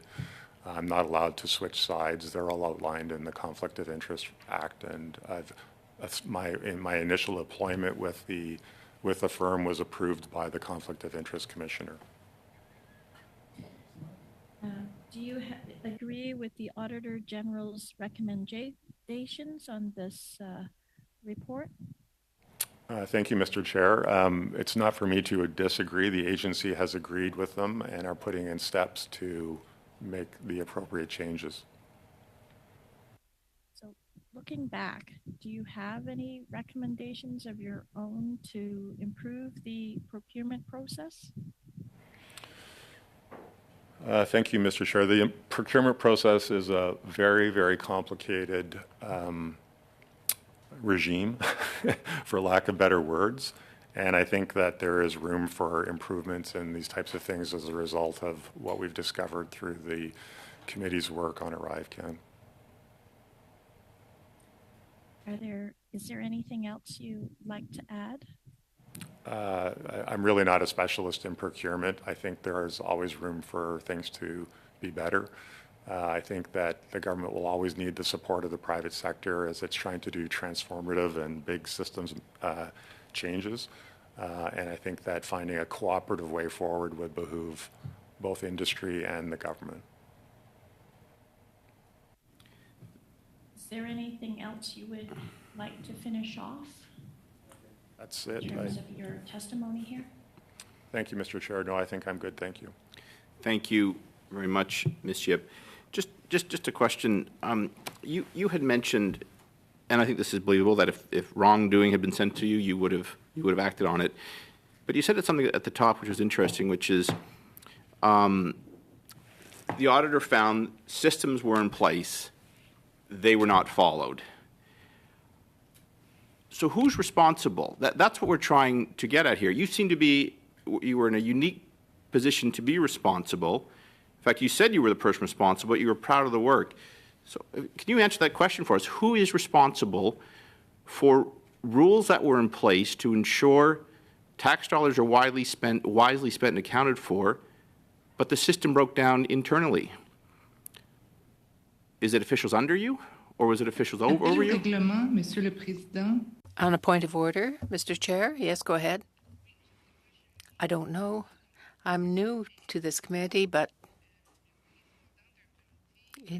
does the chair of a committee, does the chair of a committee participate in the questioning? Yes, this is a practice. The chair can ask certain questions. It's been in place for quite some time. And normally, though, they are not partisan questions. Well, I just don't know. So my answer is yes, I am entitled to ask short questions. Is it partisan? Is it partisan or not? I didn't understand. I have the privilege of asking questions. Please do. Thank you. So my responsibilities as the accounting officer are laid out in Section 16 of the FAA. With respect to some of the findings that you're referring to, those are delegated down into the organization. And ultimately, the person who signs off on Section 34 of the FAA is attesting to the fact that the goods or services have been received. Whoever has that delegated authority, the manager that oversees that person, are the people responsible for those decisions based on the delegations that have been given to them and the requirements under the FAA. And here's my last question. So I've worked on the executive side. What kind of pressure were you under, in your department under, from the Privy Council office to get this done? I can certainly see how the nonpartisan Privy Council office would be tremendously worried about cross-border relations, given what the what the U.S. administration was signaling on travel border. What kind of pressures was the department under to just get this done, damn the torpedoes, we need to have this done immediately? And did that have an impact on rule following internally? That's my last question. Thank you, Mr. Chair. I don't recall any direction from the Privy Council office to get this done, and that it wasn't. It was really us just trying to help the public health agency do their part. Obviously, we were a key lever there in terms of advising them about what was operationally possible at the border, because we were the experts of how the border works. But in terms of the information that they wanted and how they chose to proceed with the orders in council, there was no pressure on us. There were times when they wanted to do something faster, and we told them that it simply was not possible to do it that fast because of the complexity of the changes would be required. So it was very cooperative, but it was done very quickly. Thank you. Thank you, Mr. Osowski, for your testimony today and your participation in relation to study of Report 1 Arrive Can. Vous pouvez soumettre des informations supplémentaires. You can give us written information. If you have any other additional information, submit it, please, to the clerk. Before we bring our next witness, the witness is excused, and I suspend for 5. Thank you.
I've made a commitment to have this very brief and even subject to everyone's agreement to proceed with it.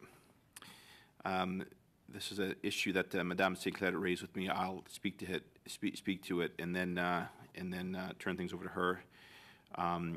This is in regard to information provided by the TBS on April 15th. We've received media requests to have these documents shared. The documents were distributed to members, and they themselves are not confidential. We can choose to publish them on our website or look at adopting routine motion in regards to how to treat these types of requests, given the number of documents we receive. Maybe we won't have a long discussion unless members want to, but Madame Sinclair, would you like to address this, since I know you had raised it with the clerk and myself? Vous êtes en sourdine. You're muted. Yes. It seems quite clear for those who are following the ArriveCAN matter, and in the light of Monday morning's article in the Globe and Mail, that the documents were sent to the committee on April 15 were received by the Globe and Mail. Those documents, to be very clear, those were answers to questions, as many witnesses do in the public arena. These were written responses that were sent by the witnesses in the public arena. They were obtained by a journalist, and by that very fact, data in those documents were made public, despite consent of the committee. And I find it to be unfortunate, I have to say. I think that we have to repair the situation by the first reason why I want to see these documents withdrawn is that they were published in English, and I think that the Francophone world should also have access to these Treasury Board documents that were published by the Globe and Mail. Francophone journalists should be able to peruse them. And secondly, I think that it's a matter of fairness for media. This is the fourth pillar of a democracy, is it not? Those documents, therefore, because they were a leak to a specific newspaper agency, should be translated. I'd like to have the opinion of the committee on this matter. I think it's very important that we repair the error Those documents should be just posted, translated on the website of the committee. And here again, I'm saying that it's the documents dated that arise from April the 15th about conflict of interest, and also the amounts that were granted over the past 15 years at least, and that includes quite a number of years of the government to GC strategies. So those two documents I want to be made public, since there has been most of the information leaked to the Globe and Mail. To summarize then, a motion to have these documents that were shared with members put on our website. My view was that when they were made public, they should be released to anyone that asked for them. The clerk recommended that I hold on that, so to bring it back to the committee, but it is something I think should be redressed. Ms. Khalid, you have your hand up. The floor is yours, please. Thanks very much, Chair, and I really appreciate Madame Sinclair de Gagné for raising this very important point. I, for one, would really like to know who in our committee is leaking these documents, and who in any committee is leaking documents that are supposed to be confidential, that are supposed to maintain the respect of the decorum of our committees, and I'm hoping that we can find the answers to those questions. And if Madame Sinclair de Gagné has those answers, I would love for her to answer them. But I think this is a very important point, that we must always maintain the decorum of our committees, Chair.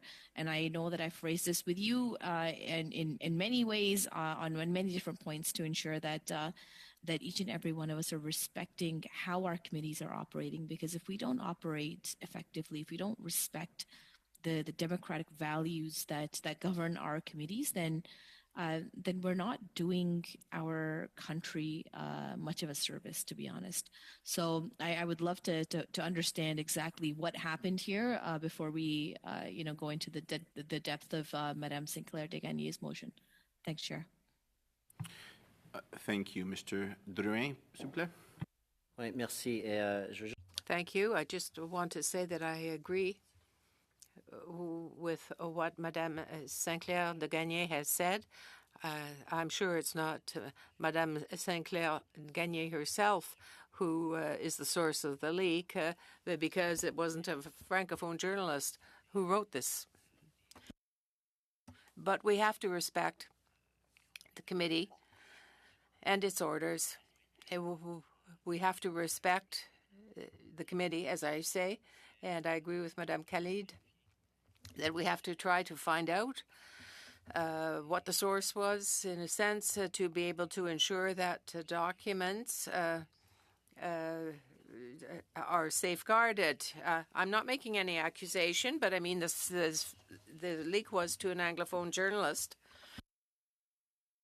I have some difficulty seeing if there is going to be a leak. There should be equal rights for French and English journalists. Madame Sinclair Gagné. I'd just like to answer Madame Khalid's question. We don't know, and maybe we'll never know who leaked these documents.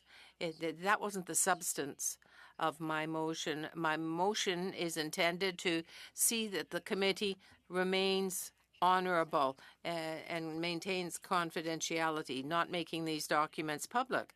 But that being the case, they have been released, and I think they should be posted to the website so we can just have this issue of balance in English and French dealt with. I saw your hand up. Do you have a comment to make?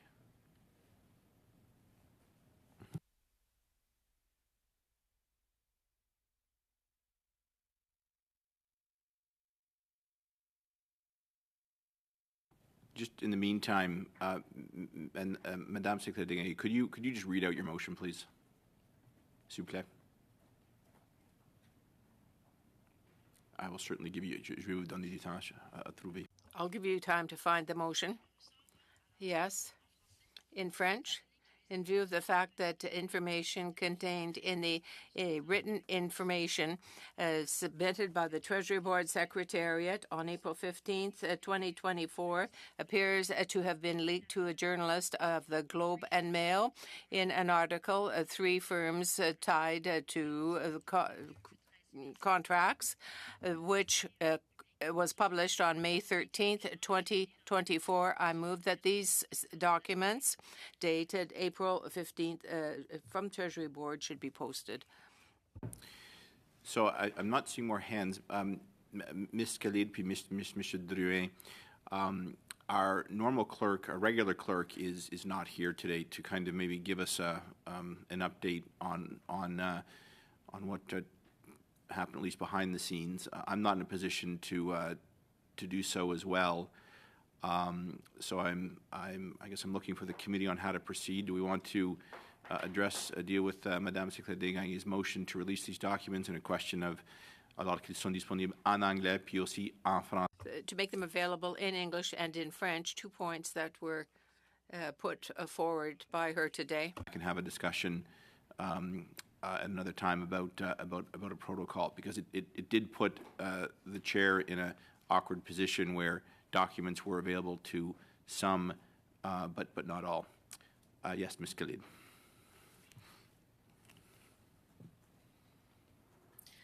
Thank you very much, Chair. I am very agreeable to the main motion. I think that it is unfortunately lacking a big aspect as to why we are in this position right now. And I think that we should amend the motion to investigate who released these documents and give discretion to the chair to deal with the repercussions accordingly.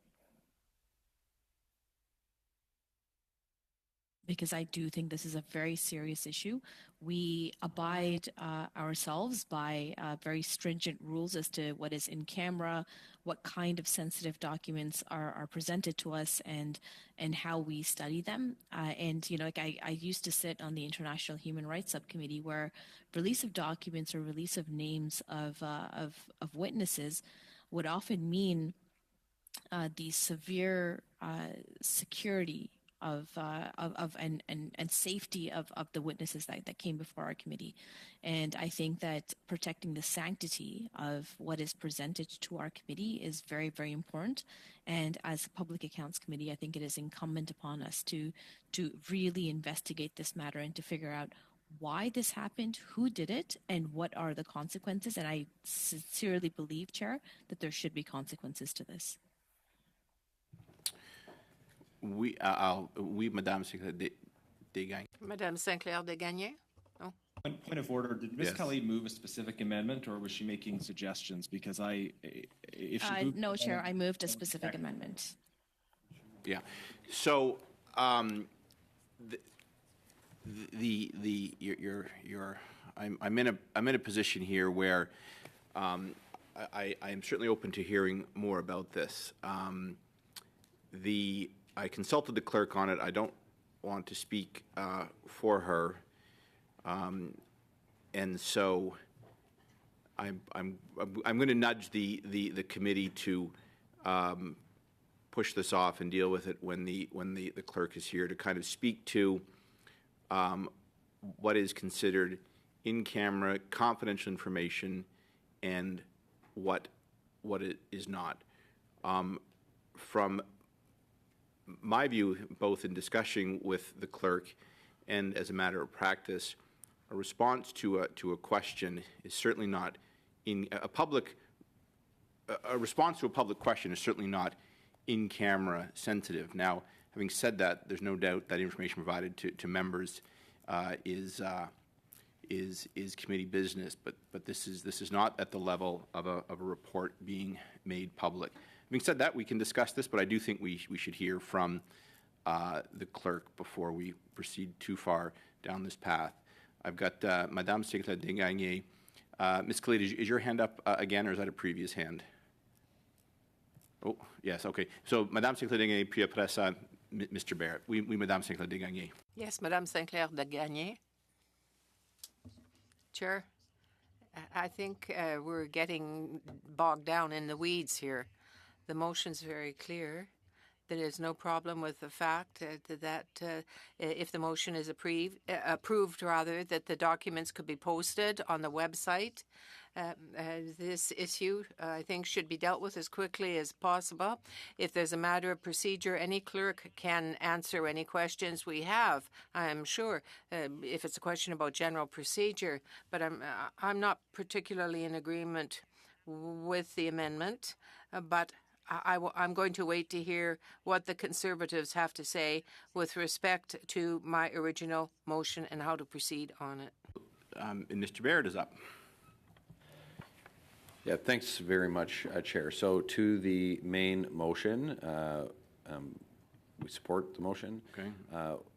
With respect to the secondary issue raised by Ms. Khalid, having heard your comments, I mean, notionally that's fine. I think that I defer to the chair's suggestion, and so would want to put that off as a separate issue until the clerk returns.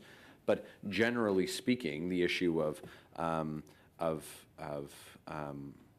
that the chair report back to the committee following an investigation of the particular circumstances, that's fine. But if we could deal with the main motion, and then if we have an agreement, a consensus, to just direct the chair and the clerk to be prepared to report back to the committee at its next sitting, I think that's great. It achieves both objectives. It satisfies the intent of, it satisfies exactly Madame Sinclair Desgagnés' her motion, but it will also then chart us to the right place. We'll hear from the clerk through the chair at the next meeting, and then if more steps are then required, then generally speaking, then we'd be supportive of that. But let's deal with the main motion. We'll support that. The spirit of what Ms. Khalid is asking, that's fine. But if we can hear from the clerk and then vote on that as a separate issue, that would be our preference. Thank you, Mr. Genuis. And then I see Ms. Khalid after that. Mr. Genuis, go ahead. I'll strike, Chair. Ms. Khalid. Thank you, Chair. And, this hour, as you had scheduled, was supposed to be for a witness who I'm not sure what happened there. I was able to hear her very clearly sitting in Mississauga Erin Mills. So really wondering, how those technical issues occurred. But I do believe that my amendment, as I have proposed and moved, is a big part of the motion that Madame Sinclair Desgagnés has moved. So I take your advice, Chair, and I think that we should perhaps wait until our clerk is back in this committee. And so, in so doing, taking your advice, Chair, I move that this meeting do now adjourn. All right, we'll do a roll call.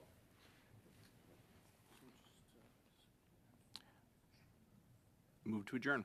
Or sorry, that's a roll call and move to adjourn. I'm not declaring it adjourned yet. Adjourn the meeting. Yes. Okay. All right.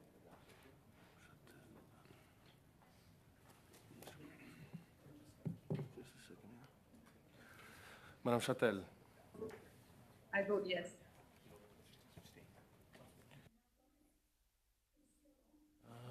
Monsieur Drouin. En faveur. Okay. Mr. Hardy. Mr. Hardy? Okay. Ms. Khalid? Yes. Ms. Yip? Yes. Mr. Barrett? Yes. Ms. Block?